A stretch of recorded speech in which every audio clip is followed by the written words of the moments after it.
Welcome to surprise kitchen అండి. ఇవాళ మనం ఒక స్నాక్ ఐటెం చేసుకుందాం. శనగలతో అండి. ఇవి చాలా బలము. దీన్ని మనం మామూలుగా బాయిల్ చేసి తాలింపు పెట్టుకొని గుగ్గుళ్ళలాగా తింటామండి. అది అంత మామూలు ఎప్పుడు తినేదే.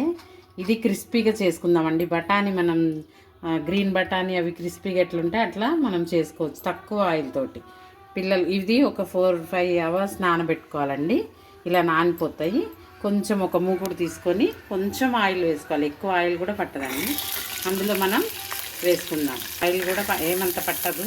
కొంచెం ఇవన్నీ వేసుకోవాలి వాటర్ లేకుండా. 4-5 అవర్స్ ముందు నానబెట్టుకోవాలండి. మనం ఈవినింగ్ చేయాలంటే మార్నింగ్ నానబెట్టుకోవచ్చు. దీన్ని ఇట్లా సిమ్లో పెట్టి కలుపుతూ ఉండాలండి. దీంట్లో వేరేం వేయం మనం. కొంచెం సాల్ట్, కారం, పసుపు అంతే. ఫస్ట్ మనం వేయంగానే కొంచెం పసుపు వేద్దాం. ఇది కూడా ఎక్కువ ఏం అవసరం లేదు. కొంచెం వేసి సిమ్లో పెట్టుకుని బాగా వేపాలండి. నేను చూపిస్తాను మీకు మధ్య మధ్యలో.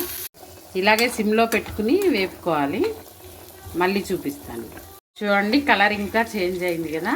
ఇప్పుడు మనం తగినంత సాల్ట్, కొంచెమే పడుతుందండి సాల్ట్. ఇంకో 10 మినిట్స్ పడుతుందండి. చూడండి చిన్నగా కలర్ చేంజ్ అయింది.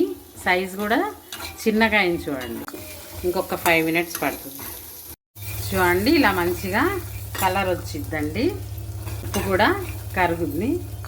చూడండి చివరిలో మనం ఈ కారం వేసుకుందాం. ఈవినింగ్ స్నాక్స్కి చాలా బాగుంటాయండి టేస్టీగా. మనం వర్షం పడ్డప్పుడు కానీ ఏదైనా టీకి ముందు తినేసి టీ తాగచ్చు. ఎక్కువ స్పైస్ లేకుండా కరకరలాడుతూ. మనం బయట ఏవేవో ఆయిల్స్ వాడతారు, అవి ఏం లేకుండా మనకి ఒక్క స్పూన్ ఆయిల్ తోటే, కాకపోతే కొంచెం ఓపికగా సిమ్లో పెట్టుకుని చేసుకోవాలి. అంతేనండి. ఎంతో రుచికరమైన శనగలు రెడీ అండి. Thank you for watching. Please like, share and subscribe our channel.